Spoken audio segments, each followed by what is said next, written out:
Hello and welcome to Tambellini's Top of Mind podcast. I'm your host, Katelyn Ilkani, and I'm joined today by Laura Bray. Laura is the Vice President, College Advancement and External Communications at Milwaukee Area Technical College. She also serves as the Executive Director of the Milwaukee Area Technical College Foundation. Welcome to the show, Laura. I'm really excited to have our conversation today all around your work and fundraising in particular. Katelyn, it's great to be with you today. Tell me more about Milwaukee Area Technical College. Sure. So Milwaukee Area Technical College is the largest community and technical college in the state of Wisconsin. There are 16 different community and technical colleges throughout the state that are part of a system. And we have about 30,000 students on an annual basis. 90% of our students are part-time. Our average age is 29. And so we have both students that are coming directly from high school, and we have technical diplomas and certificates as well as associate degrees. And then we have a lot of students that are using MATC as a jumpstart to a four-year college as well. So we're the largest college in the state in terms of the size of our population of students of color and equity and inclusion. We have 170 programs that range everything from firefighter and police officer training to pre-engineering to technology degrees. So we really are a full service organization that serves our area. The Milwaukee area is over 1 million people, metropolitan, and our district serves, hundreds of schools that are primary and secondary schools that are feeders for our students and our college. So I'd love to hear more about your work in equity, and I know we're gonna talk about that later in our discussion. And we've also discussed, you and I, this new adoption of the guided pathways framework that you've done. Can you tell us more about that? Sure. One of the biggest initiatives that we did that involved the foundation and our fundraising is we launched a privately funded Promise program. So that is a last dollar scholarship where we have private contributions that are used in order to close the gap from what the cost of tuition is and what a student's Pell eligibility is. So that's called a last dollar scholarship. And we were the first in the state in Wisconsin that launched that program. And then we expanded it to adults. So not only is it for students that are coming straight from high school, but we also expanded it for those that started but didn't complete a degree. And that was a huge part of our equity agenda, because what we found is that a lot of the students, even though they may have some access to Pell, that there just wasn't the feeling that people had within their reach the accessibility to even pursue college. So they just wrote it off as a possibility for them for their career advancement. But what we found is that once you have access, if your systems within the college themselves are not set up for equitable outcomes or for student success at the highest that they possibly can be, that you don't get folks to the finish line.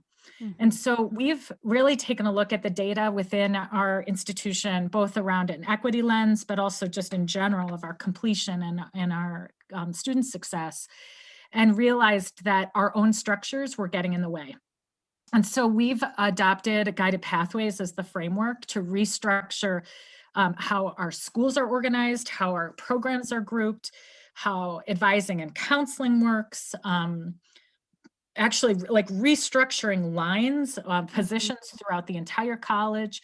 Our whole online or our whole experience for students coming into the college has changed. And we've also been a part of something that's called, or the Achieving the Dream. We're an Achieving the Dream cohort school this year, brand new. And then also we've just become a part of something called the Moonshot for Equity that the EAB just launched. And we have a regional approach in Milwaukee where 4 different colleges have joined together to really link our strategies around equity.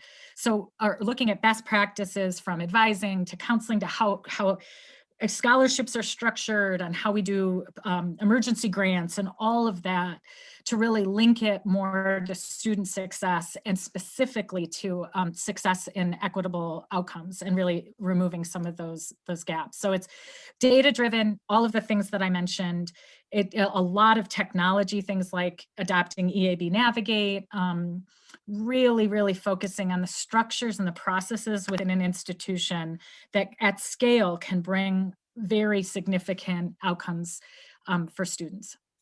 That's wonderful. And you've been doing all of this in the midst of COVID. So many things have been changing. I'd love to hear more about, what have you seen, as you've been making these changes and shifting more towards having more equity in your programs and really making that commitment. How has your fundraising tracked to those goals? And are you seeing giving continuing to grow? Has it stalled? Well, it's funny with the guided pathways change, that structural change was set to go into place March 13th. Last year, and we were off by 1 month. So we were able to still keep pace with all those changes from a structural perspective, and we're continuing to fine tune. In terms of fundraising, when we set our goals around March or April for the next academic year, and I remember meeting with my president and saying, I do not know if we could reasonably hit. We had a $2.5 million year the year prior. And as a college, while we're a large college, I would call our fundraising program still fairly immature. As a public school, and especially I think the community colleges haven't had as strong of a fundraising arm. And what we've been really trying to do is knowing the needs that our students have and knowing that we really are a lifeline to the kind of career advancement students have, and that the foundation and our fundraising has become an integral partner to all the student success measures that we're trying to do. So I said to my president, I don't know if we're going to hit 2.5 million again, because this pandemic, people's giving strategies are going to change. It's harder to reach them. A lot of our donors are donors where their affiliation to donating to us is through their place of work, and we don't have their home telephone numbers, like the basic way of getting in touch with people. And their affiliation was kind of upended. And I said, I think we have to set a goal that's lower. And rightfully so, my president said, absolutely not. Because it's super critical. Our students in our community has never needed us more. And so we went ahead and had that same goal as we did last year and said, if not, we should even try to exceed it because of the need. And I've got to tell you, our community has responded in a huge way. We're 50% of the year, into our academic and our fiscal year, and we're 91% of the goal that we set out. It's unbelievable. We've raised over $2 million, and I think we're going to exceed the goal that we set out. And we have some people that have given, sizable gifts. Our average gift size is up, but we have new donors that came in as well. If you've had to change how you are using technology platforms to keep pace, because you can't do in-person events, right? Everything is online. As you said, you didn't have the same contact information for people now that they might not be in offices and that sort of thing. So did you have to, rapidly adopt a new technology strategy? I think that what we have found is that we had adopted Razor's Edge, their newest platform, that their online platform, and quite honestly, having adopted the web-based format last year was a huge plus to our development team, because we weren't tied to the mainframe at the college. So that was actually, I didn't even think about that until now. So all of us have access to that without even having to go through the portal of the college, which sometimes can be a little bit slow, is what we've experienced. So just even making sure we have the information in front of us in order to manage our relationships and our pacing. As we actually, as a college, we used to do a golf outing, and several years ago, we just looked at the cost benefit of that event and have found that the individual fundraising strategy and the individual cultivation has been a lot more powerful and a lot more in terms of um, rather than events. So we're right now finding that the hardest bit has not been able to have people on campus who are newer in the institution, may not understand the depth of what we do, not being able to give tours. And so we are actually like that to us. When we're building new relationships, it gives a picture of what we can do. And granted, we do have classes that are occurring on campus to some extent, especially in classes where it's absolutely necessary that those classes be taught in person, firefighting, culinary.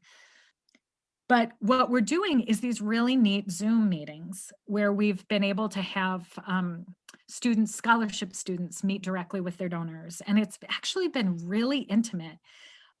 We've done a couple of recordings of videos where someone said, I think my mom might be really interested in seeing this. And this is a lot lower pressure if she can watch a recorded video of students and not necessarily meet with the president quite yet, because she might not be at a donor, like at a place to have a meeting with the president yet, where there's pressure that she might be asked to give. But this could give her such a flavor, and she could do it in the safety of her own home. I never thought I'd hear that, like that by having these vignettes of get-togethers with donors and students could be also used as a way not only to build some relationships between that individual donor and the students that they've supported, but it also might be something that another donor that sparked their interest. So I would say that the virtual meet and greets have been huge. And then the other thing that we've really focused on is engaging the board of the foundation. So we've been able to do these kind of Zoom get to know the college better, because they aren't on campus. They're not able to tour different classrooms. And this way they're able to meet the students, the staff behind the programs we're trying to implement. And those have been extremely helpful. And it's really helped us have these meetings where they get a real sense of the depth behind what we're trying to achieve and do. And then we have a board meeting where they're taking actions on and individually taking actions, both with their personal commitment, but also thinking about how their company might become more engaged in what we're trying to do. So there's been blessings in the midst of this that really we've tried to use the technology as a way to create connections and individual relationships.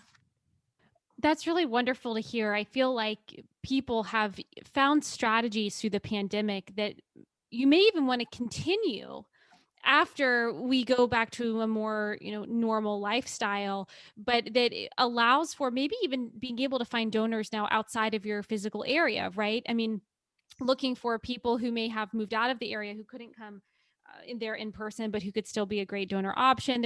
And now you have these virtual events and the process already set up. So there's been some really interesting silver linings, I think, from all of this change. But what have you seen in terms of when you look at your virtual events? Are you doing also specific fundraising campaigns? So are you looking at emergency pandemic relief and scholarships for affected students just of the pandemic? Are you doing things that specific?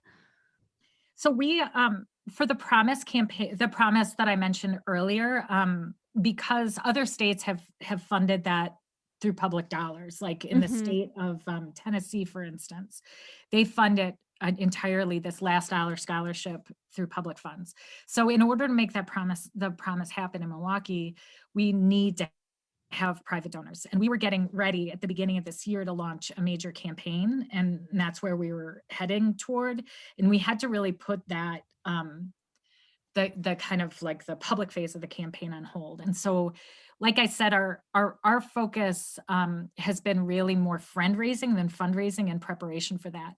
We've done two major, well, really one really interesting fund that we established as part of this, and I think this might spark some other people listening. We call it the Healthcare Heroes Fund. And for our students that are taking, that are finishing and completing degrees in healthcare, one of the things that stands in the way from them practicing is getting their license. And when you have people that are not yet working, or kind of working where they're coming from lower incomes and getting into a family supporting job, that first job is a tough thing to get, and often people have expended all their resources. And so the licensure can cost anywhere from like $500, $250, and in some cases $1,000 to get licensed to practice. And everything from respiratory therapy to, we have a really strong associate nursing program. And so we actually set up a fund to pay for the licensure and fees as a graduation gift. So every single person that was graduating in a program that required a license in May of 2020 received a graduation gift, no questions asked. You didn't have to apply, of the amount that was required in order to get that license. And then we were able to do the same thing in December. And it was such a great way to engage donors. It was such a great way to honor people making the choice to go into the world of healthcare at a time when they're needed most, and quite honestly, when they're most at risk. And so, and what an amazing thing to stand up and say, this is an area I want to go into at a time. And so from a technology perspective, we had to figure out, in a systems perspective, like, what tools can we use to make sure that they get the payment and all of that. It was kind of out of our normal cycle of awarding scholarships. So even just the systems in place in order to make that happen took a little bit of time. That's amazing. That's wonderful to hear that you were able to gift those the licensure costs. I know that's a big problem in a lot of fields. It's, healthcare. I'm seeing that. I do a lot of work within cybersecurity. Being able to pay for certifications necessary to get jobs is a huge barrier to entry. It's a big equity problem. And one of the things you mentioned earlier that I want to make sure we discuss a little bit more before we drop is the work that you're doing with Moonshot for Equity, with EAB. So can you tell us more about that? The Moonshot for Equity is a regional approach to higher education where we sign on to, similar to the moonshot, the idea of what would it take to land on the moon? What would it take to really remove the equity barriers that are there so that we just remove equity gaps? And so the Milwaukee Area Technical College, Carthage College, the University of Wisconsin-Milwaukee, and University of Wisconsin Parkside all joined together, where combined our institutions really set some goals where we're looking at very specific ways. Not only can we look at articulating between our different colleges, but also adopting best practices at scale, so that we're looking both at Houston GPS and at Georgia State University to be mentors for us in doing so, and really looking at both systems for first generation students, or any students that get in the way from everything's from like housing and employment opportunities that might be paired, cooperative opportunities, that those are the kind of things that we can really align and improve across colleges in removing equity gaps that exist. And then you're using EAB Navigate as part of this project. You've got it. So as part of this, that we really adopt EAB Navigate as the framework that each of the colleges are tracking students. So, I mean, it's such an amazing resource so that a individual guidance counselor or academic advisor is really able to see a snapshot of where a student's at, how close they are to program completion, and really help on very specific ways of improving that individual student's outcomes. Identify maybe if they didn't show up for class or if their grades are slipping, that you get these retention alerts, and it's much more embedded in the program. But it isn't just for that individual student or individual who's an advisor working with an individual student to have the data they need to help that student, but we're also able to really look as a whole to say, what is the data telling us for all students where we really have to improve systems. One of the things that for our region, 56% of white students in our region earned a college degree or a certificate within 6 years in 2020, but only 32% of Hispanic students and 20% of Black students completed degrees in that same time frame. So if you look, our region is just it's in some ways a microcosm of the rest of the country in terms of a lot of the equity gaps, but in a lot of ways, our region is one of the worst. We have the highest Black male incarceration in the country in Milwaukee. And there's just so many things that we know that as an institution, both we're in a system where there's just a lot of things that get in the way of ensuring that people have an equitable path to be able to have the careers and the future for their lives. And this is a real commitment from those institutions, all of those institutions, to say where we can make changes, where we get in the way of success, we are going to remove those barriers. And this is not acceptable to have 20% of African-American students complete degrees in the same time frame where 56% of whites did. In a lot of ways, we want to increase that completion for all areas, but we have so much more work to do to really support the people of color in our region. Laura, thank you so much for joining us today and for sharing all of the great and really impactful work you're doing. It's been really nice to hear about the great initiatives that you've been focused on and been able to really keep your eye on during this challenging time. Yeah, we have worked harder, I'd say, during this time and needed, the word pivot comes up in every conversation, but we're reminded every day about the potential of our students. We celebrate their achievements, and we know that we can create systems and processes and structures that lead to more success for future students, and we're committed to do so. Thank you so much. It's been really nice having you on the show today. Thanks for inviting me. That's the end of this Top of Mind podcast. Thanks for joining us and listening in. We'll be back next month with a new topic. And in the meantime, don't forget to check out all of Tambellini's free resources at thetambollinigroup.com under our blog and podcast section. And you can also see our member-only resources and all of the really interesting new reports coming out in 2021.